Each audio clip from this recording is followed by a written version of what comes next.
Hello everyone, in today's video we are going to see one more video of English. So good work, dignity of labor, यानी कि अच्छे कार्य, और dignity यानी सम्मान of labour यानी वर्क का, काम का सम्मान, कोई भी काम हो। डिग्निटी का मतलब क्या होता है? सम्मान, एक रिस्पेक्ट बोल सकते हैं, ऑनर बोल सकते हैं, ठीक है, इंग्लिश में ही। So these are the ways in which you can help. These यानी ये हैं, वेज यानी तरीके, इन विच जिसमें यू कैन हेल्प आप हेल्प कर सकते हो। यू कैन हेल्प आप मदद कर सकते हो। अब कैन का मतलब वही कर सकते हो, ठीक है। अब आगे देखते हैं। A program has been arranged. A program, अभी से कोई प्रोग्राम पढ़ेगा, कोई प्रोग्राम पढ़ेगा, both are correct. A program has been arranged in Nisha's class. एक प्रोग्राम यानी कार्यक्रम, जैसे हम बोलते हैं हिंदी में कार्यक्रम, वही प्रोग्राम है, बट अभी नॉर्मली तो सब लोग प्रोग्राम बोलते हैं, तो कार्यक्रम बोलने की ज़रूरत नहीं है। If you want to speak in English, if you want to learn English, so जो चीज़ें आप हिंदी में बोल रहे, हिंदी तो आपको बहुत अच्छे से आती है, आप यहाँ पे इंग्लिश सीखने के लिए हो। So try to speak most of the words in English only and try to understand in English only. If you are trying to translate again and again each and every sentence, each and every words, so it will be difficult for you, so try to understand English, okay। so program बोला तो इससे आपको समझ में आना चाहिए कि अच्छा प्रोग्राम तो नॉर्मल है, कोई भी प्रोग्राम जो होता है फंक्शन। अब प्रोग्राम हैज़ बीन अरेंज्ड यानी अरेंज किया गया है, यानी कि अब ये भी अगर हम देखें तो अरेंज कर दो, कुर्सियाँ अरेंज कर दो, चेयर्स अरेंज कर दो, अरेंज किया गया, बहुत पार्टी बहुत अच्छी अरेंज की थी। तभी ये अरेंज क्या है? वही यानी ऑर्गेनाइज की गई है, अरेंज की गई है, ठीक है, यानी व्यवस्थित की गई है, okay. So a program has been arranged, English में ट्राई कीजिए सीखने की। इन यानी में, निशाज यानी निशा के, क्लास में, क्लास को हम कक्षा कौन बोलते हैं? Everyone is saying class only, no. Our class should be neat and clean for the function, said their teacher. Our classroom should be, हमारा क्लासरूम should be होना चाहिए, नीट एंड क्लीन साफ सुथरा,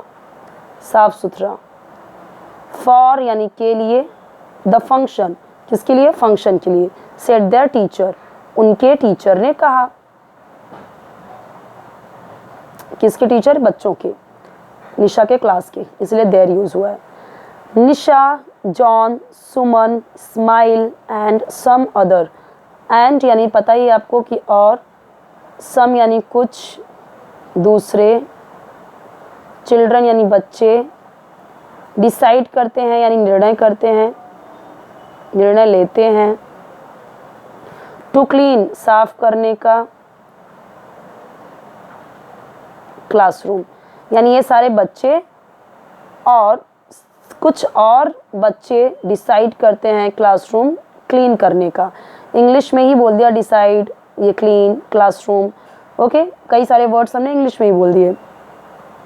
दे स्वीप द फ्लोर, वे sweep करते हैं, floor यानी फर्श को, वे झाड़ू लगाते हैं। स्वीप यानी क्या? झाड़ू लगाते हैं। ये प्रेजेंट डिफरेंट टेंस है, मैं लास्ट में समझाती हूँ आपको, ये वैसे हर वीडियो में समझाया हुआ है। They put all the bits, उन्होंने पुट यानी डाला, ऑल यानी सभी, टुकड़े, ऑफ यानी के, पेपर, इनटू यानी में, द वेस्ट पेपर बास्केट यानी वेस्ट पेपर यानी रद्दी की टोकरी यानी डस्टबिन। ये क्या होता है? डस्टबिन भी बोल सकते हैं, वेस्ट पेपर बास्केट बोल सकते हैं। They wipe the desk and benches and arrange them neatly, वे पोंछते हैं डेस्क और बेंचेस को। अब यहाँ पे एस है, यहाँ पे भी बेंच होता है वैसे ना, बेंच, लेकिन ई एस ऐड हुआ है, ठीक है, प्लूरल। एक बेंच तो है नहीं, कई सारे हैं इसलिए बेंचेस, एक डेस्क तो है नहीं, कई सारे हैं इसलिए desk and benches and arrange, उन्हें अरेंज करते हैं, व्यवस्थित करते हैं।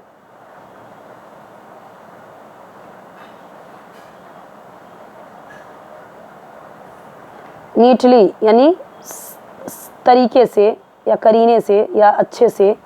They wipe the desk and benches and arrange them neatly.